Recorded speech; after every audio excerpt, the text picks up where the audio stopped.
Hey viewers, and welcome to another video from Sea Otter Classic 2025. Hopefully you enjoyed yesterday's roundup linked above, but today I have some really interesting and cool bikes and tech to show you, starting with this, the new ARID Able, a gravel bike that takes up to 57mm wide tyres, so you can fit, as you can see, mountain bike tyres. A very popular trend here in California.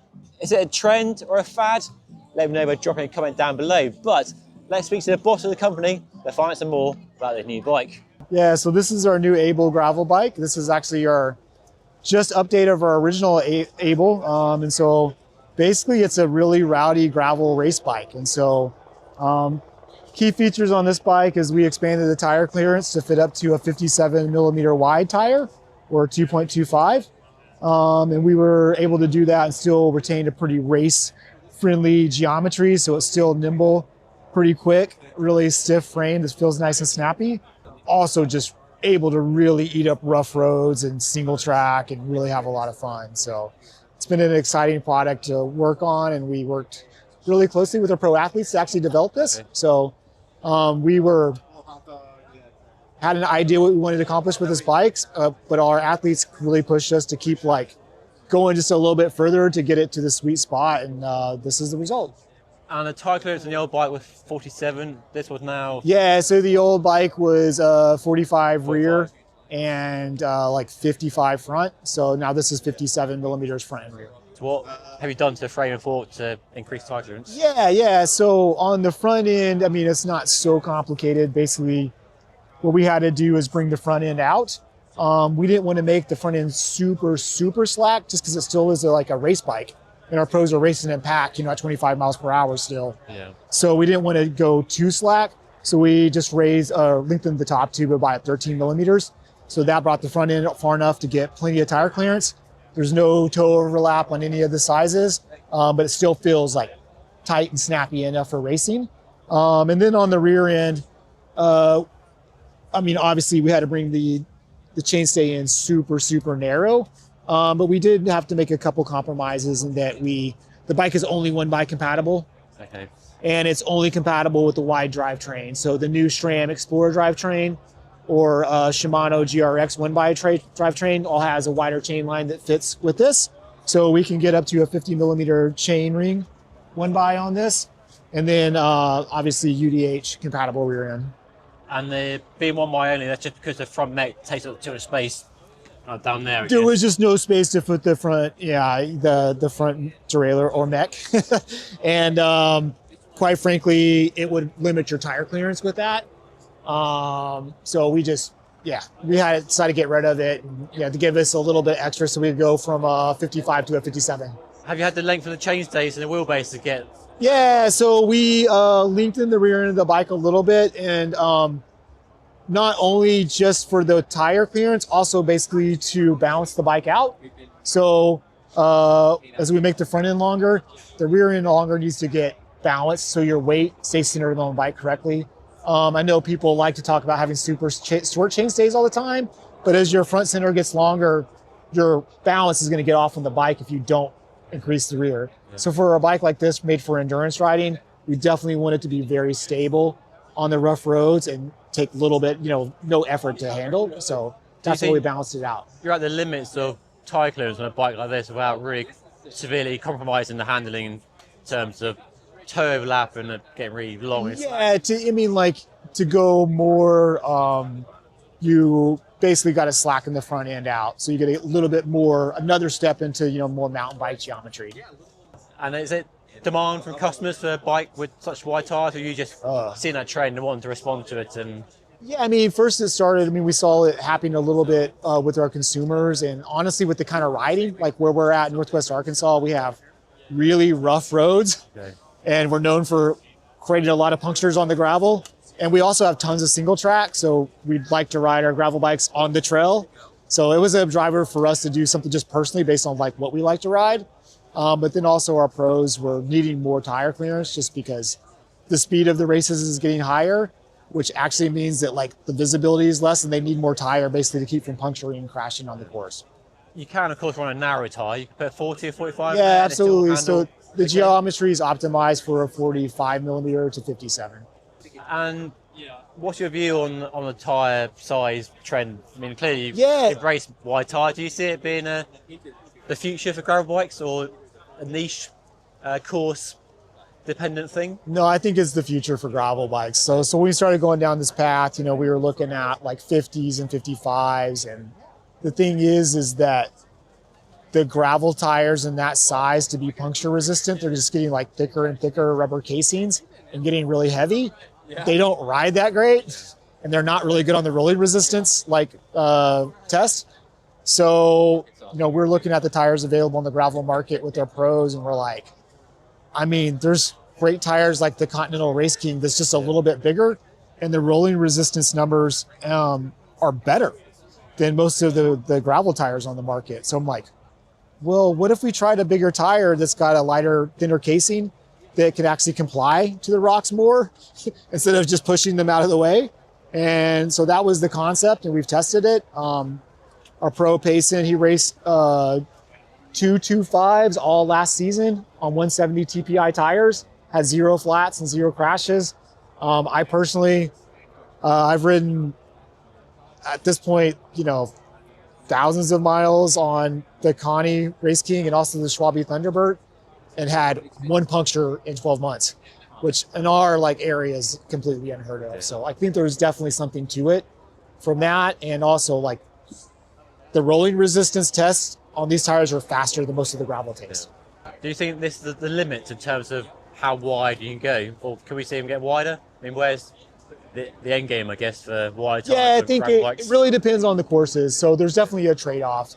So if you have a smoother, higher speed course, a bigger tire with knobs, obviously the wind resistance is going to start to pick up, and the weight resistance versus wind resistance trade-off will become not as great at some point. So it really just depends on the course. Oh, one last question. So the bike is around 700. Could you run 650 on it or not? Do you think 650 is it gone away? Yeah, I'm from a mountain bike. The mountain bike, we've already figured out that 29 is superior, so we don't need to go there. Fair enough. Cool. Thank you, Tom. Something I didn't expect to see at Sea Otter, a massive gold cow.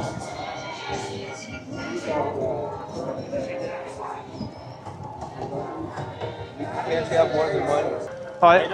Why is there a massive gold cow on the stands? It checks one of our mascots, It's a mascot for it? Okay, yeah. From Wisconsin. This is demonstrating some of the paint schemes that they can do. Just crazy paint. So Project One on a cow. Yeah. On a cow, yeah. Project One cow. Amazing. I'm Alessandro Basso. I'm the CEO of Stardue Group, the holding company that formerly owns Basso Bikes and Cougan bicycles. And we're here with a brand new bike just launched, which is blurring line between gravel and mountain bike. What the heck's going on? Where do we start? Where the heck is going on? So we call this super gravel. So it's a new segment that we're trying to release into the market. And this bike specifically, it's the Cougan Innova Super Gravel. It's for us kind of a natural evolution, having really expanded our expertise in mountain biking with Cougan and in gravel with Basso Bikes. We thought that this platform was the perfect solution for a new kind of customer that wants to explore, but also that wants to be very fast on rougher terrain. So the idea with this bicycle is to basically bridge the gap between mountain biking and gravel with a product that can be super fast on rougher surfaces, and at the same time being comfortable enough to be able to tackle and ride big rides. Did you start from a mountain bike or from a gravel bike, or which way do you come at it? Yes, so this platform is quite unique because it could look like that the platform started off with a hardtail mountain bike, but in reality, the Innova platform features a 3 centimeter suspension. It's an hydraulic suspension, tunable, so it's not, say, a normal softail. It's a tunable suspension that keeps still the weight of the frame really low, so we're at 1.2 kilograms for the weight of the frame. And it serves the purpose perfectly because this suspension system comes into play for comfort and comes into play for traction. And so blending this with 100 millimeter fork it keeps the perfect balance between the front part and the rear part, and allows us to really tackle any kind of terrain. The geometry, is that, have you adapted the suspension fork and the drop handlebars to make it handle well?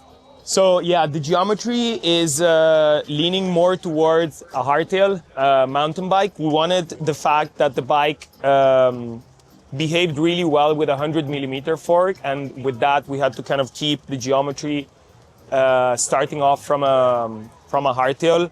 We really see this bike being fully customized and adapted for very different uses. So we see racers. Mathieu De Marchi is probably going to race Leadville 100 on like a really race-fitted machine with probably a one-piece handlebar, very narrow.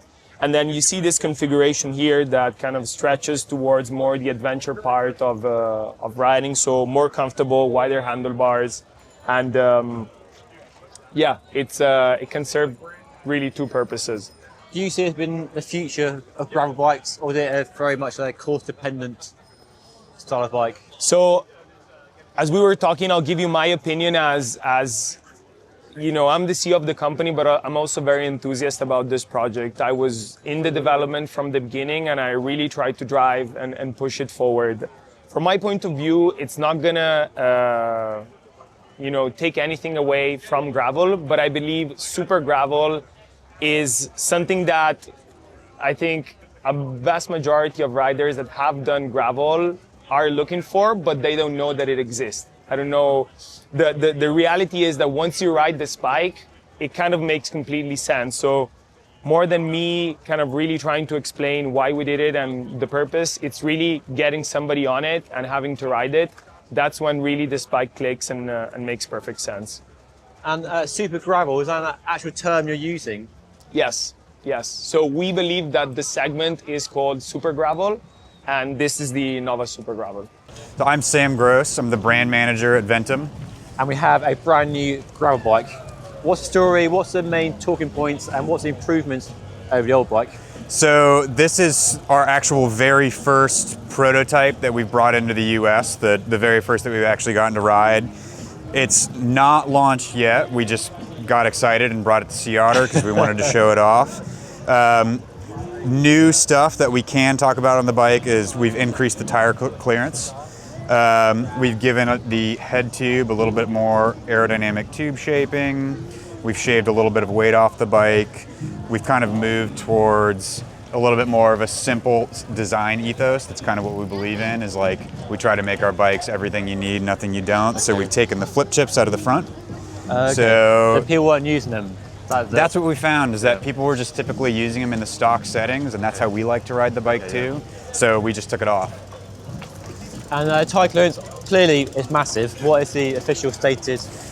We haven't settled on an official yet. Still but working that. This bike currently has 2.1s on it right now. And there's plenty of space. Plenty of clearance in the front. Where you'll see it's a little tight is in the back. So we'll probably recommend less than this, at least in the rear.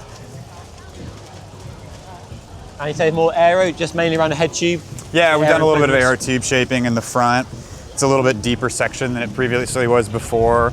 Similar hourglass tube shape that you see on our NS1 and even on the Tempest, the new TT bike that we just launched. And UDH as well, so you got a transmission on there. Yep, it's all UDH. All of our bikes are UDH. Similar rear stays, very skinny still in that sort of distinctive Ventum shape as well. Yeah, we actually were able to go narrower on this bike. So again, a little bit of a more weight savings there, less carbon. And there's no down tube storage. That's quite a popular trend these days. You haven't gone down that route of internal storage? No, and we've done that intentionally. Down tube storage boxes, we found we've definitely explored that route. Yeah. It's constraining from a tube shape perspective. Okay. It's a little bit more extra weight. It's a failure point too. Okay. That's something we really tried to minimize. We are big believers in the humble seat bag. Quite honestly, like, we make bikes for racing. We think that, like, in gravel, There's quite often times where you're flatting, you're having an issue, you need to access tools quickly. You can probably do it faster from a seat bag than you can just from internal frame storage. And it's very much a race bike. It looks a race bike. I guess Yeah. due to the name, Ventum Racing. Yep. So it's not Yeah. a bikepacking bike, it's a race bike. No, that's what we build them for, is to go fast. It's aggressive geometry.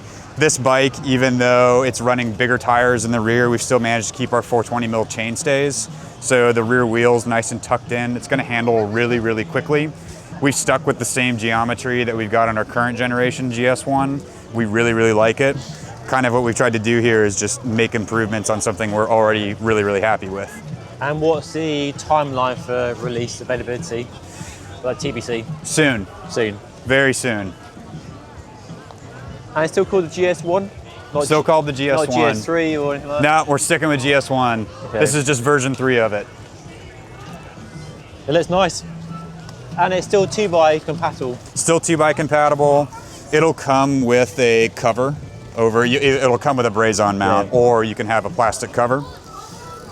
And this colorway, this is proto, raw carbon. You This can't is buy just this. raw carbon, Yeah. just a prototype that we were able to actually ride. And this one's been in the States for a while. We've actually got a version 3 painted for national champion Lauren Stevens. So that's been on display here at Sea Otter. And then John Bolsterman also raced an unpainted prototype in the men's pro race yesterday. Okay, fantastic, thank you. Yeah. So Logan, that's a very pretty Moots. Yes, yes it is. Very pretty indeed. So this is a limited edition Moots Route CRD, and this limited edition is limited to 25 pieces. It is called California Dreamin'. This titanium finish was done in collaboration with photographer, videographer Chris Johnson of Outdoor Bros on YouTube. And yeah, it's very much supposed to be a loud and vibrant tribute to California and riding in California. Like I said, it's limited to 25 pieces. This really unique anodization process takes Moots 3 working days to complete. So it's very time intensive. And yeah, as you can see on this one, it uses a Moots stem with a prototype in-route piece. The actual complete bikes will ship with Moots' carbon CRD stem, not this setup exactly. There's a lot of little details around the bike too, with just funky Moots logos and obviously the iconic Mr. Moots head badge. The Moots CRD uses, beyond being an integrated bike, it's also, of course, using UDH hanger. The California Dreamin' Special Edition will be sold as a complete with red, as you see it here. And then through Moots retailers, it can be sold as a frame set or with SRAM Force / SRAM XO mullet setup. Similar, but slightly different to this at a slightly lower price point. Looks amazing. Looks really nice. And these are available now. You can order them on moots.com. And I believe there's also a limited edition t-shirt that goes along with it that is raising money for California wildfire relief. That's cool. Yeah. Well, thank you. So I'm on the Mondraker stand, and they have their new ARID, which I rode last year in Arizona. But this is a Grinduro Special Edition. They're a very cool paint finish, and a colour match RockShox Rudy suspension fork. Very snazzy. Look at that paint finish. That's nice.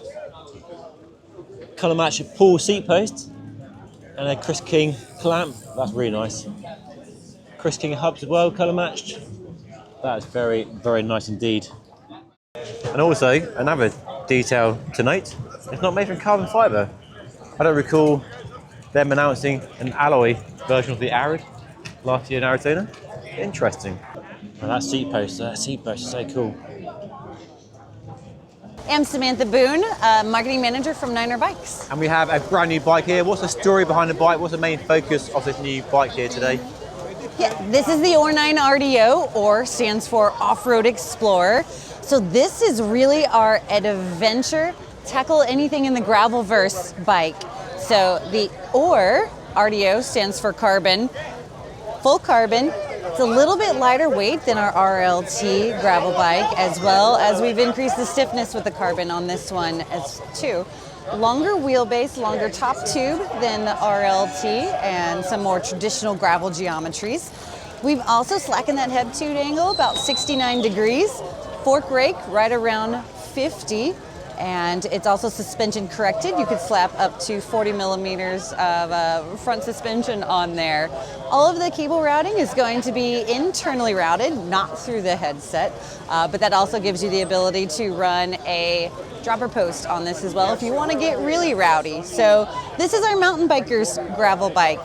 This is going to be the one you can take anywhere you want to. 2-track, single track, rough and rowdy gravel. She can handle it. So tire clearance on this bike is? The tire clearance on this is going to be up to 50C. Okay. And UDH dropouts?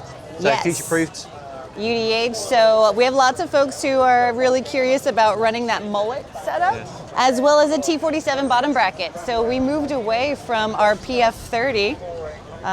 We moved away from the PF30 on this bike to increase the serviceability, to widen up that bottom bracket shell a little bit, and increase the stiffness on the bike. It's not your first gravel bike. Niner has a history of gravel bikes, don't they?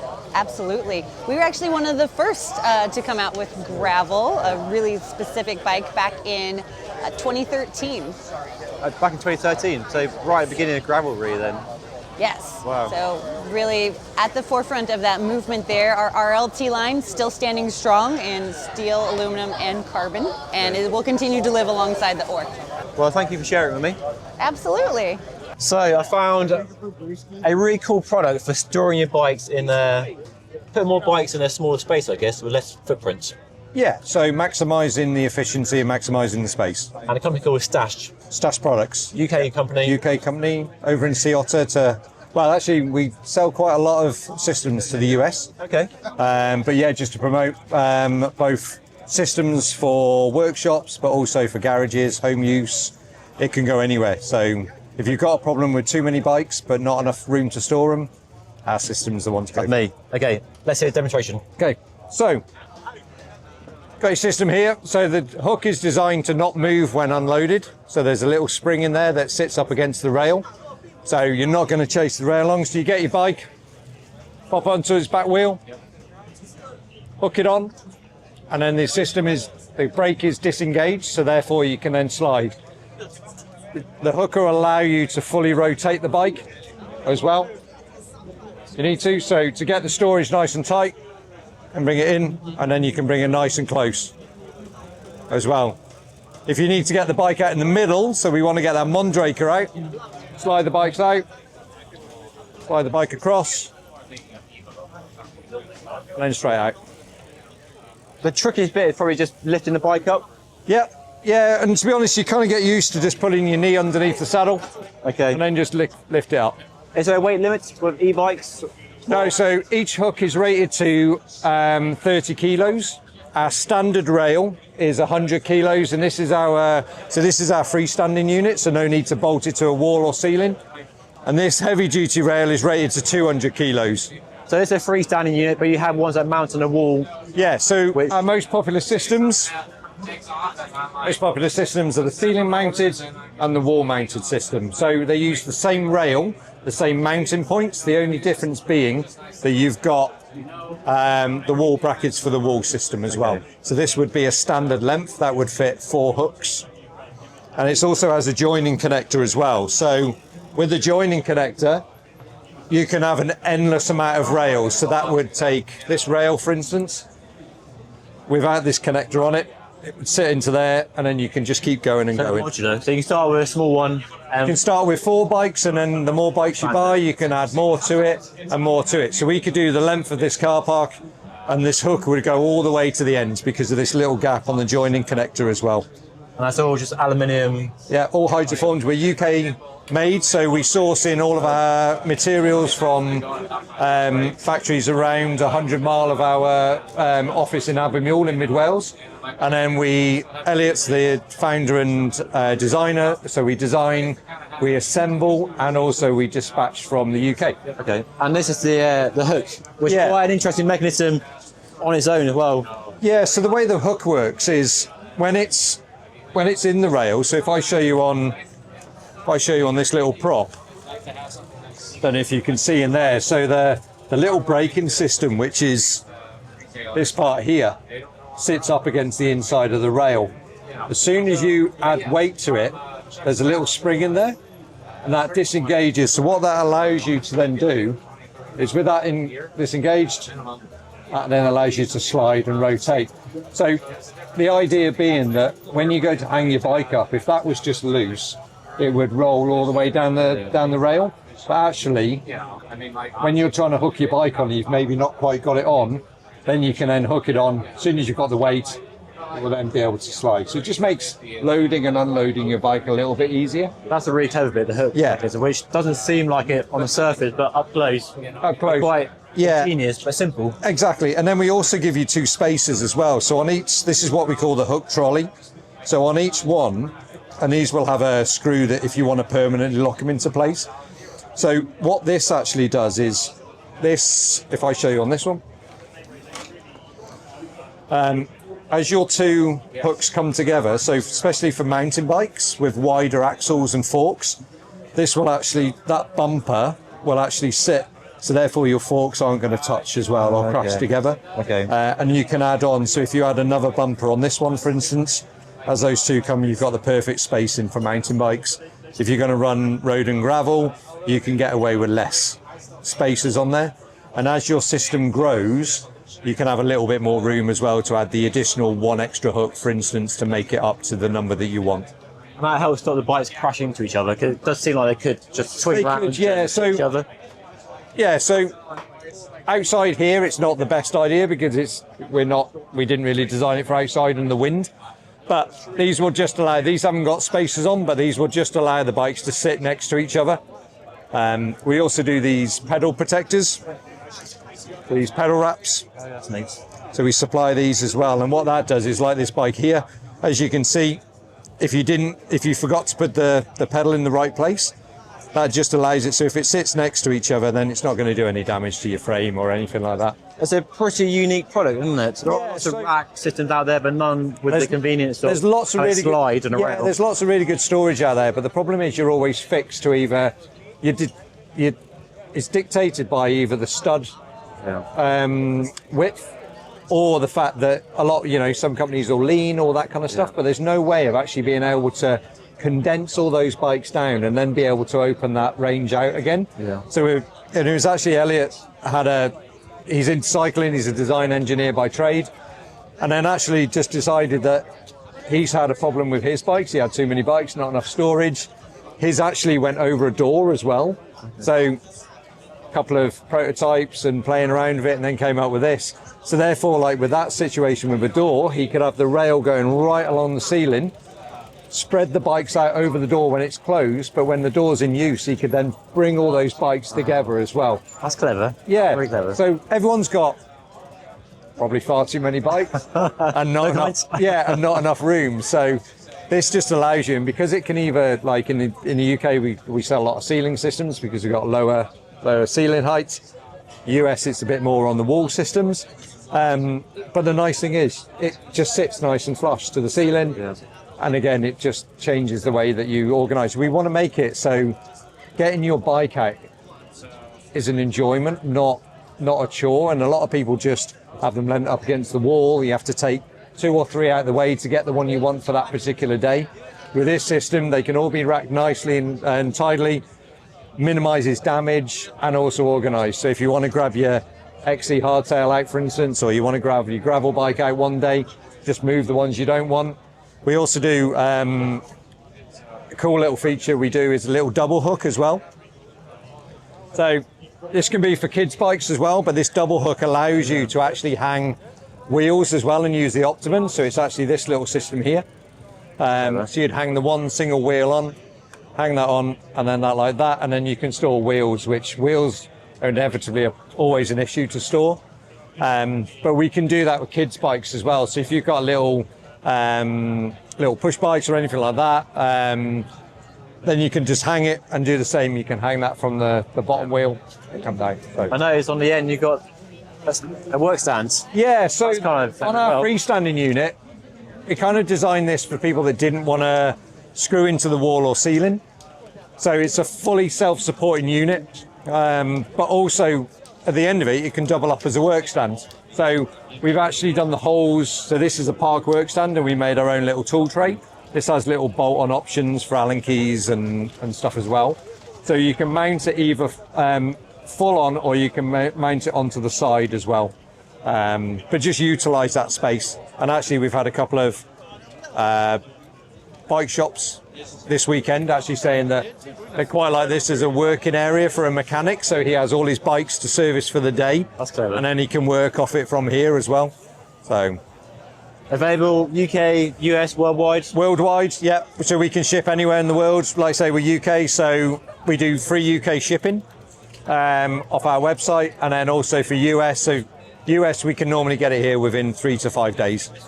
So Brilliant. Well, thank you for sharing. no problem. Found another mountain bike with drop handlebars. All the rage this year at Sea Otter.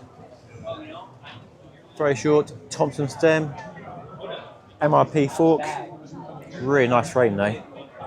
Titanium, Thompson dropper seat post. Very tidy. But yeah, mountain bike, suspension fork, and curly handlebars. What do you think? What do you think? Let me know down below.